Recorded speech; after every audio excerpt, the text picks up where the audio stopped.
कि नेताओं के चरित्र पे भी बड़ा सवाल उठ जाता है। क्या सवाल है? हाँ बिल्कुल है, बहुत ज्यादा है। और वो जो अंदर का खेल है ना, वो बहुत ही गंदा है। और मैंने कई नेताओं को कहा कि भाई साहब स्थिति खराब होती जा रही है, किसी ने नहीं सुना। ठीक है, मोदी जी हमारे सम्मानीय नेता हो सकते हैं केंद्र में, लेकिन हमारा बिहार गर्त में जा रहा है। लेकिन हमें मजबूर कर दिया गया था। आज की जो राजनीति है बीजेपी की बिहार की, उसमें नहीं रहा जा रहा था। हाँ, जातिवाद इतना हावी है और खासकर चाटुकारिता, बहुत दुख होता है।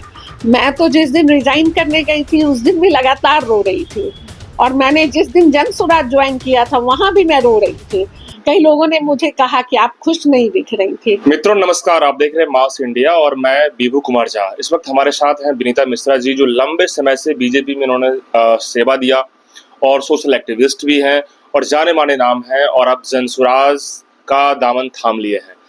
देखा जाए तो बिहार की राजनीति में जिस तरीके से प्रशांत किशोर एक्शन मोड में है और कहते हैं कि बिहार बदलने की जिद है, चाहे वो बारिश भरी बारिश में कैंपेन हो या फिर जनसभा को हो, लगातार लगे हुए हैं।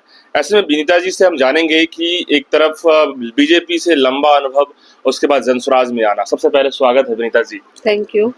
पहला सवाल है कि बीजेपी में लंबे समय से काम किए, आपके पैरेलल रेखा गुप्ता ने बीजेपी में बहुत लंबे समय संगठन में काम किया, तो क्या लग रहा है कि बिहार की राजनीति और केंद्र की राजनीति क्या लग रहा है? नहीं, दोनों अलग अलग है। बिहार की राजनीति में ये मैंने इधर के दिनों में खासकर महसूस किया कि समर्पण का कोई महत्व नहीं है। यहाँ जातिवाद इतना हावी है और खासकर चाटुकारिता। सबसे ज्यादा तंग मैं आ गई थी कि जो चापलूस टाइप के लोग हैं, आज साल भर पहले आए हैं, 2 साल पहले आए हैं, या किसी नेता के साथ जुड़े हुए हैं, तो संगठन गौन हो गया था।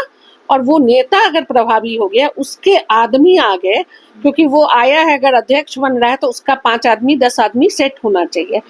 तो इसमें जो आम कार्यकर्ता हैं उनकी अनदेखी हो रही थी। बीजेपी वो कई गुटों में बटी हुई है और अंदर खाने में इतना खींचतान है ना, और पता नहीं जो सेंट्रल जो भी टीम है हमारी, उसको सही फीडबैक नहीं मिल पा रहा था। कई बार हम लोगों ने भी कोशिश किया कि नहीं, उन तक बात पहुंचनी चाहिए। और सबसे बड़ी बात है कि जब आप सेंट्रल लीडरशिप हमारी जो है वो यहाँ बैठेगी केवल मंत्रियों और विधायकों के साथ, तो वो क्या फीडबैक लेगी जब तक संगठन के साथ नहीं बैठेगी।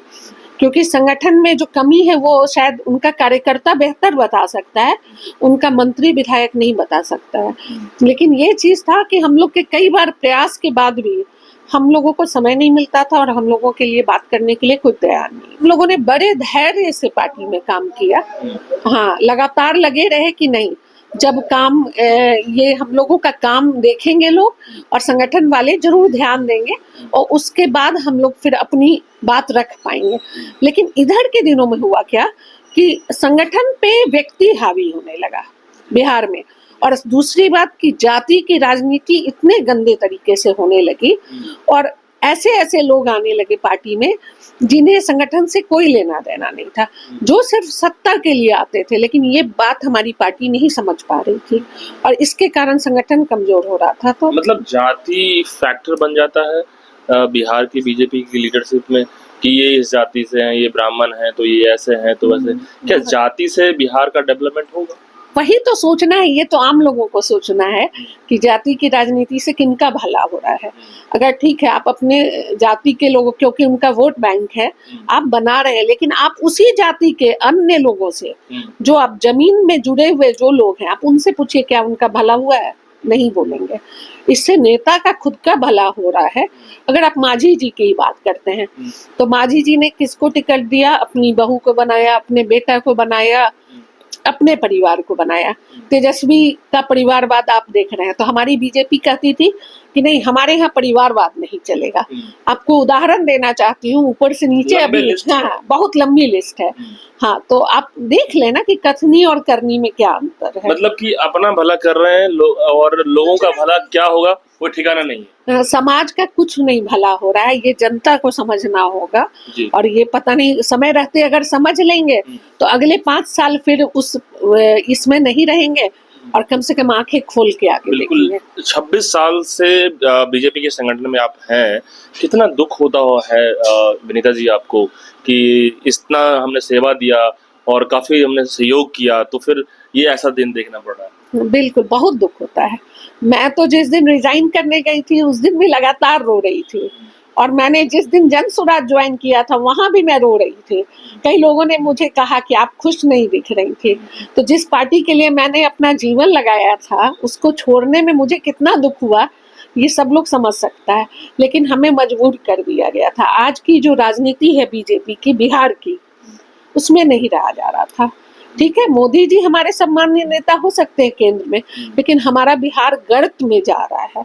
और प्रशांत किशोर का एक विजन है, कम से कम वो आदमी मुद्दे पे बात करता है, और सही में उनकी जो तैयारी है और उनका जो विजन है, अगर बिहार की जनता समझ लेगी ना तो बिहार को विकसित राज्य बनने में ज्यादा देर बिल्कुल, कहीं न कहीं इमोशनल आप हो रही हैं विनीता जी, आंखों में आंसू भी दिख रहे हैं, क्योंकि लंबे समय आपने बीजेपी को दिया और आपको भी लग रहा था कि नहीं, हमने इतना समय दिया है तो जरूर मोदी जी तक हम अपनी बातों को रखेंगे। हाँ, लेकिन नहीं, यहाँ ऐसी व्यवस्था नहीं है कि आप अपनी बात ऊपर तक पहुंचा सकें, और हम लोगों का तो कोई संपर्क है नहीं।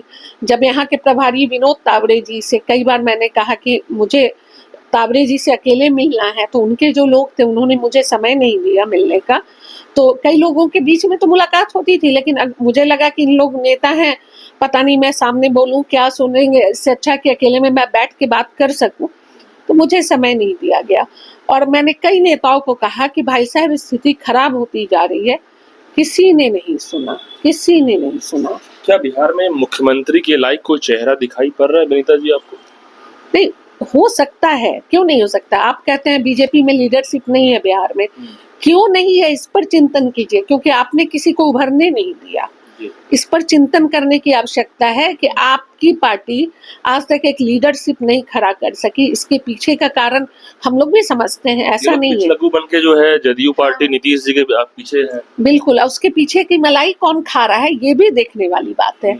ये जो आपके 10-12 नेता हैं, उनके अलावा बिहार में बीजेपी सही मायने में आम जनता के लिए क्या कर रही है, एक बार देख लीजिए। बिल्कुल, कुछ सवाल हैं विनीता जी जो मैं पूछूंगा अब से कि प्रशांत किशोर कहते हैं कि एक और 7वीं फेल नेता और दूसरी ओर 9वीं फेल नेता मिलकर बिहार और विकास और भविष्य दोनों को धूमिल कर रहे हैं। क्या सहमत हैं आप? कितना बिल्कुल बिल्कुल बिल्कुल।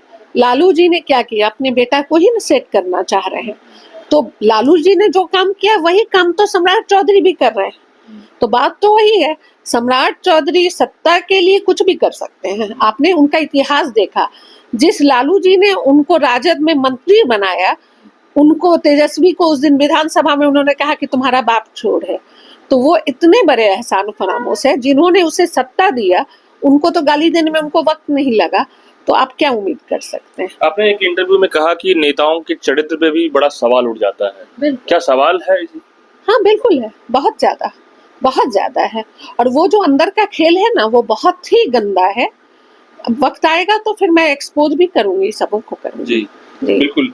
देखिए, जिस तरीके से सवाल ये भी एक आ रही है कि जब तेजस्वी यादव खुद कहते हैं कि दिलीप जायसवाल उनके मामा है, तो क्या पक्ष विपक्ष दोनों पार्टियों के शीर्ष नेतृत्व का आपस में रिश्ता होना यह बताता है कि दोनों पार्टी जनता को बेवकूफ बना रहे हैं? क्या राजद बीजेपी की बी टीम है? यही तो हम लोगों को समझना है ना, अंदर में सब एक हैं, सब एक हैं, मिले हुए हैं। हाँ बिल्कुल। और सही पूछिए, जो सत्ता की मलाई है उसमें भी बंटवारा एक तरह का ही होता होगा। ये कार्यकर्ताओं को समझना है और ये जनता को समझना है। तो नीतीश जी लगातार कई बार पलटे हैं, तो हाँ, निश्चित रूप से जो है बिल्कुल सब एक हैं। हाँ। अब ये जनता समझे, जनता निर्णय ले। बिल्कुल। एक सवाल इम्पोर्टेंट है कि प्रशांत किशोर कहते हैं कि सत्ता बदलने से नहीं होगा, व्यवस्था तब बदलेगी जब हर बच्चे के कंधे पर मजबूरी में मजदूरी करने की जिम्मेदारी नहीं होगी और स्कूल का बस्ता होगा। तो इस पर क्या लग रहा है? हाँ बिल्कुल, प्रशांत जी का विजन मुझे बहुत ही अच्छा लगा। मतलब पहली बार लगा कि हाँ, बिहार के लिए कोई बात कर रहा है। और एक सही बात है, जो 35 सालों का शासन हमने देखा राजद का, और नीतीश कुमार का 2005 से लेके 2010 का शासन देखा, वो मुझे बहुत अच्छा लगा था। लेकिन उसके बाद की जो स्थिति है वो दिनों दिन बदतर हो गई, और ब्यूरोक्रेट्स इतने हावी हो गए कि आम जनता बिना पैसे के कोई काम नहीं करवा पा रही थी। तो एक आम जनता में तो नाराजगी है ही, गुस्सा है। और आप सही में देखेंगे कितने लोग इलाज के अभाव में मर जाते हैं, कोई देखने वाला नहीं है। और मैंने पुलिस के यहाँ जाकर देखा है, कितने लोगों का केस ऐसे ही पेंडिंग पड़ा हुआ है, बेचारे रोज दौड़ रहे हैं, कुछ नहीं हो रहा है। मैं कई बार गई नेताओं के पास कि देखिए आम जनता का काम नहीं हो रहा है, तो नेताओं का कहना है कि उसमें हम लोग कुछ नहीं कर सकते हैं। मतलब तो ब्यूरोक्रेसी चरम पे है, हाँ, नेता जो है हाशिए पे। बिल्कुल हाशिए पे है। नेताओं को भी अपने माल से मतलब है, पैसा से मतलब है, उनकी कमाई, उनका हिस्सा उनको मिल जाता है, बाकी ऊपर पहुंच जाता है, मुंह चुप हो जाता है। हाँ, बस बस वही है। बिल्कुल। एक सवाल है कि लालू जी अपने बच्चों की राजनीति कर रहे हैं और बिहार के लोगों की जाति की राजनीति से बाहर निकलकर अपने बच्चों के लिए राजनीति करने की जरूरत है, ये क्या लग रहा है बिहार के बदलाव का सबसे मुख्य कारण होगा? बिल्कुल, प्रशांत जी ने ये बात कही थी, मैं कई बार सुनी हूँ कि उन्होंने कहा कि लालू जी तो बहुत अच्छे पिता हैं, आप लोग अब कब अच्छे माँ बाप बनिएगा, जब आप अपने बच्चे का भविष्य सोच के वोट दीजिएगा। तो ये आम जनता को सोचना है। और हम लोग ऐसे माँ बाप जो खुद पलायन के शिकार हैं, हमारे बच्चे भी बाहर रहते हैं, तो उस दर्द को हम लोग भी भोग रहे हैं। और ऐसे आप गांव में जाएंगे तो सन्नाटा दिखेगा, मैक्सिमम के बच्चे बाहर हैं। ठीक है, कोई मजदूरी कर रहा है, कोई जॉब कर रहा है, हर तरह के लोग, लेकिन आप देखेंगे अजीब तरह की उदासी गांव में भी दिखेगी आपको। आज तक सरकार कोई ऐसी व्यवस्था नहीं बना पाया है जिससे यहाँ के लोगों को यहाँ सही ढंग से रोजगार मिले। बिल्कुल। एक इम्पोर्टेंट सवाल है कि बिहार में कट्टरता और कट्टा की राजनीति नहीं होनी चाहिए, बल्कि कलम की राजनीति होनी चाहिए। क्या बिहार में अब बदलाव होगा? उम्मीद तो है, बिल्कुल उम्मीद है। और पता नहीं, एक बेचैनी सी तो है जनता में। मैं भी कई जगह गई हूँ, लोगों से बात किया, और जो खासकर बाहर भी रह रहे हैं बिहारी, तो सबों की एक उम्मीद तो प्रशांत किशोर बन चुके हैं, इसमें कोई शक नहीं। क्या लग रहा है कि चेहरा बीजेपी में कौन अभी लेटेस्ट ट्रेंड कर रहा है लोगों के? क्योंकि लगातार लोग कमेंट्स ये कर रहे हैं कि हमने नीतीश को भी देख लिया, हमने लालू को भी देख लिया, बिल्कुल अब नया ऑप्शन में भाई 5 साल का डेमोक्रेसी का जो कॉन्ट्रैक्ट होता है, 5 ईयर की लाइफ होता है डेमोक्रेसी का, तो भाई एक बार नया ट्राई कर लेते हैं प्रशांत किशोर को। हाँ, भगवान करे ये सुबुद्धि आए लोगों में कि कम से कम एक पढ़े लिखे आदमी को, नीतीश जी भी पढ़े लिखे हैं, काफी पढ़े लिखे हैं, लेकिन अगर 9वीं फेल और 7वीं फेल के बजाय अगर एक पढ़े लिखे आदमी को एक मौका दे तो ये बहुत बड़ी जीत होगी हम लोगों की। वो तो कुर्सी छोड़ने के लिए तैयार ही नहीं है नीतीश। तो नीतीश जी का शायद ये अंतिम समय चल रहा है राजनीति का। ये फिर भी ना कहे कि नहीं हम कुर्सी पे रहेंगे, तो क्या किया जाए? तो जनता उनको बैठाना चाहेगी तभी तो बैठेंगे। अब हो गया, जितना उनको बैठना था वो बैठ चुके। लेकिन शालीनता से अगर वो रिजाइन करके और नई व्यवस्था देते तो शायद वो नीतीश कुमार मुझे ज्यादा अच्छे लगते, कि एक उम्र के बाद उनसे नहीं चल रहा था, और जिस तरह से लोग उनका फायदा उठा रहे हैं हमें भी बुरा लगता है। लेकिन बिहार की राजनीति में ये तो गजब हो गया ना कि बीजेपी और आरजेडी की मेजोरिटी में नीतीश मलाई खा रहे हैं लंबे समय से, कुर्सी से हट नहीं रहे हैं और कहते हैं कि जब तक रहेंगे तो कुर्सी पे रहेंगे। इसी का तो फायदा सब उठा रहा है ना। कहने को अब अभी के नीतीश कुमार सही रूप से काम नहीं हो रहा है उनसे, लेकिन उनकी आड़ में कौन फायदा उठा रहा है ये तो सब लोग जान रहा है। लेकिन यही चीज है कि जो शुरू का उनका शासन था, सुशासन, वो कायम कहाँ रह पाया। आज लीडर ऑफ द ईयर का अवार्ड भी मिला था स्टार्टिंग 5 ईयर 2005 से जब देखते हैं तो 5 साल स्टार्टिंग बहुत अच्छा रहा उनका, जो पूरा वर्ल्ड में चर्चा किया गया, बिहार में, इंडिया में, कि भाई हाँ नया चेंजिंग का अवसर मिला है। हाँ। लेकिन उसके बाद फिर वो उसी लालू जी के भी उस पावदान पे चले गए जिस मैदान पे लोग नहीं देखना चाह रहे थे। बिल्कुल बिल्कुल, उन नीतीश कुमार को हम लोग भी आज भी याद करते हैं। हाँ। लेकिन आज वाले नीतीश कुमार हम लोग को स्वीकार्य नहीं है। हाँ। इसमें उनका भी दोष है जो कहिए, लेकिन कहीं ना कहीं वो इस कारण सत्ता भी लड़खड़ा गई। कई एक्सपर्ट कहते हैं, हेल्थ एक्सपर्ट, की ये सब चीजें अल्जाइमर एक डिजीज होता है। बिल्कुल बिल्कुल, जो उम्र के हिसाब से लोग भूल जाते हैं, उन्हें हाँ, पता नहीं। मैं समझती हूँ क्योंकि मेरे पापा भी उन्हीं की उम्र के हैं और मैं देखती हूँ उनको, सिर्फ जो जिस विभाग में उन्होंने काम किया है उसका कुछ कभी बोलते हैं तो ये अवस्था नेचुरल है इस उम्र का। किसी नेता के ऊपर में गमला रख देना, हाँ बिल्कुल बिल्कुल, हाँ, तो अब शर्म आती है ना कि हमारे बिहार का वो नेतृत्व कर रहे हैं और ये सब हरकत हो रही है। लेकिन सही पूछिए, वो बीमार हैं, लेकिन उनके आड़ में जो शासन कर रहे हैं लोग, ब्यूरोक्रेट्स हों या हमारे नेता हैं, वो सिर्फ मलाई खा रहे हैं। लेकिन मैम ताजुब और शर्म तो तब लगता है जब सम्राट चौधरी जैसे लोग मतलब विजय चौधरी जैसे लोग बगल में खड़े रहते हैं, वो हाथ भी देना चाहते हैं लेकिन मुख्यमंत्री हैं, कैसे उनको हाथ देंगे? वो फंसे हुए हैं वो, तो ये लोग भी तो मतलब अपना ये काम निकाल रहे हैं। बस वही हो रहा है, वही हो रहा है। सही पूछिए, आप आम जनता के पास जाइए, आप देखिए उनका काम। आज अगर आप बोलते हैं ना कि 5 किलो अनाज दे रहे हैं, उनको 5 किलो नहीं मिल रहा है, 4 किलो मिल रहा है। हाँ, तो ये स्थिति है और इसके जिम्मेवार कौन है?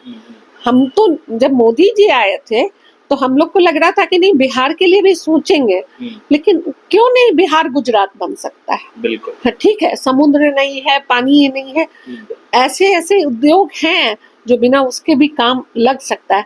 तो उद्योग लगाने कौन आ रहे हैं? तो आप देखिएगा, उसमें भी बहुत से मंत्री के रिश्तेदार आपको मिल जाएंगे या आपको अदानी टाइप के जो लोग हैं जिनके पास अथाह पैसा। आम जो आदमी है जिसकी सोच अच्छी है, वो व्यापार करना चाहे, बिहार में उसको इतनी समस्या आती है कि भाग जाता है लोग यहाँ से। लास्ट सवाल मैम, विनीता मिश्रा अब जनसुराज से बिहार के लिए क्या कुछ सोच रही है? बस जो प्रशांत जी सोच रहे हैं वही मेरी सोच है, और मुझे लगा कि जो मेरी सोच की ही तरह कोई आदमी भगवान ने भेजा है बिहार के लिए। अगर इस बार व्यवस्था नहीं बदली ना, तो हम बिहारियों को कोई नहीं सुधार सकता है। ये बहुत बहुत शुक्रिया मैम बात करने के लिए। देखिए, विनीता मिश्रा है जो कि लंबे समय से बीजेपी को समय देने के बाद जनसुराज से कह रही हैं कि लोगों से बहुत ज्यादा नजदीकियां, जुड़ाव 14 करोड़ लोग बिहार के लोग हैं और 14 करोड़ लोगों के बीच में चाह रही हैं कि बिहार को बदला जाए। बिहार वही पुराना बिहार, 100 साल पीछे बिहार चल रहा है देश में, और बिहार के पलायन लगभग एनसीआरबी की रिपोर्ट है 94 लाख लोग पलायन होते हैं पूरे बिहार से। तो इतनी बड़ी जो समस्याएं हैं बिहार में, कैसे सुधरा जाएगा? ये जिस तरीके से गवर्नमेंट है बिहार में, नीतीश जी की गवर्नमेंट से तो उम्मीद अब लोग कह रहे नहीं है। अब सरकार परिवर्तन होना चाहिए और प्रशांत किशोर से लोग उम्मीद कर रहे हैं कि कुछ करें, तभी 14 करोड़ लोगों के लिए कुछ उम्मीदें होगा। आप तमाम लोग क्या सोचते हैं कमेंट बॉक्स में बताते जाइए, शेयर करते जाइएगा, लाइक करते जाइए। बहुत बहुत धन्यवाद।